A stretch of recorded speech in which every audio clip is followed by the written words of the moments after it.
आज इस कोरोना महामारी ने चारों तरफ ऐसी उथल पुथल मचाई है, अमीर से लेकर आम आदमी तक सभी की जान अटकाई है।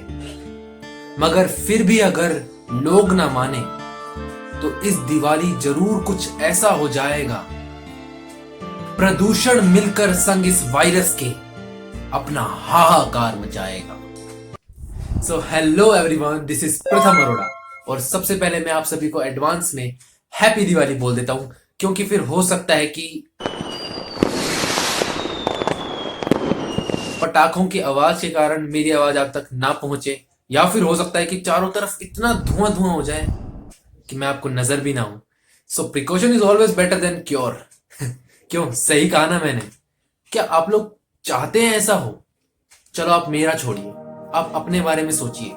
हाँ, मान लिया कि अभी जो है वो लॉकडाउन हट चुका है, लोग बाजारों में फिर से आ जा रहे हैं, शॉपिंग कर रहे हैं, मेहंदियां लगवा रहे हैं, लेकिन उसका मतलब ये तो नहीं है ना कि कोरोना हम सभी को टाटा बाय बाय बोल के निकल लिया हो कि भाई अच्छा चलता हूँ, दुआओं में याद रखना।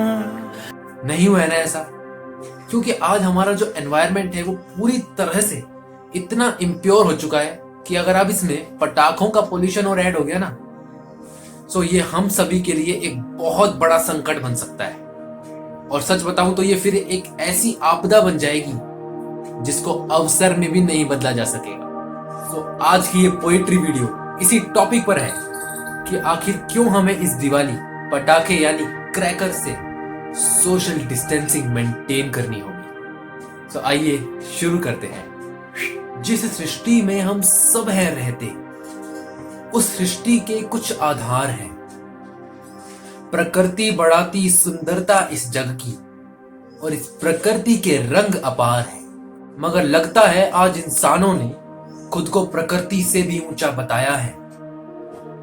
धूम्रपान क्या कम था जो दिवाली पर पटाखों का भी चलन चलाया है। इन पटाखों के जलने से तो सिर्फ बच्चे ही खुश होते हैं, वरना प्रकृति का तो होता इसमें खूब नुकसान है। शोर शराबे में सब इतना लीन हो जाते कि ना रखते वो अपनी सेहत का ध्यान है, और सेहत हमारे लिए सबसे ज्यादा जरूरी है। Health is wealth. हाँ, माना कि हमारा भारत त्योहारों का देश कहलाता है। परंपराओं और संस्कृति संग हर उत्सव खुशियों से मनाता है। मगर क्यों हम उन खुशियों को अपने ही हाथों धुआं बनाते हैं? क्यों ना उन पैसों से किसी के घर का दिया जलाते हैं? किसी के मुंह से निकले आशीर्वाद के दो शब्द उन बम पटाखों की आवाज से अधिक सुंदर लगते हैं। फिर क्यों ना हम उन खुशियों को त्याग कर किसी के जीवन की वजह बन जाते हैं? फिर क्यों ना हम त्याग कर इन खुशियों को किसी के जीवन की वजह बन जाते हैं? इन लाइनों के जरिए मैंने ये कहने की कोशिश की है कि हम जितना पैसा पटाखे खरीदने पर खर्च करते हैं, अगर वही पैसा हम किसी की मदद में लगाएं तो वो हमें ज्यादा खुशी देगा। पटाखों का क्या है, हम खरीद कर लाएंगे, जलाएंगे, फूट जाएंगे, पैसा वेस्ट। लेकिन अगर हम उसी पैसे से किसी की मदद करेंगे तो वो उसकी जिंदगी संवार सकता है। उसके लिए वो जो खुशी होगी वो बहुत अनमोल होगी, उसका कोई मोल ही नहीं है। तो मुझे लगता है कि हमें इस दिवाली ऐसा कदम जरूर उठाना चाहिए। और जो दूसरा सबसे मेन रीजन है क्रैकर्स को ना जलाने का, वो है आज के हालात। चलिए ठीक है, इसे भी मैं अपनी पोएट्री के जरिए आप तक पहुंचाता हूं। पिछले कुछ महीनों से पूरा देश बेहाल है।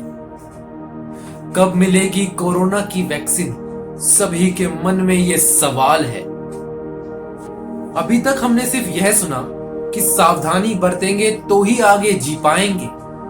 त्योहारों का क्या है, वो तो हर साल अपने निश्चित समय पर वापस आएंगे। तो क्यों ना इस बार दिवाली को भी सादगी पूर्वक ही मनाया जाए। दियों की रोशनी से फिर अपने चेहरे की मुस्कान को जगाया जाए। बस ध्यान रहे कि पटाखों का जलना इस खतरे को एक नया मुकाम दे सकता है। तो क्यों सावधानी से मुंह मोड़कर सभी को नुकसान पहुंचाया जाए। क्यों सावधानी से मुंह मोड़कर सभी को नुकसान पहुंचाया जाए। खुशियां बांटेंगे तभी खुशियां मिलेंगी, और सावधानी बरतेंगे तभी इस महामारी से राहत मिलेगी। शुक्रिया। मुझे उम्मीद है कि आप सभी को आज की ये पोएट्री वीडियो पसंद आई होगी। अगर पसंद आई हो तो हमेशा की तरह वही करना है जो आप करते हैं, वीडियो को लाइक करना है, और अगर आप पहली बार चैनल पर आए हैं तो प्लीज चैनल को सब्सक्राइब कीजिए। बहुत अच्छी अच्छी वीडियोस आपको यहाँ पर देखने को मिलेंगी। मिलते हैं अगली वीडियो में, तब तक के लिए आप सभी को बाय बाय और हैप्पी एंड सेफ दिवाली।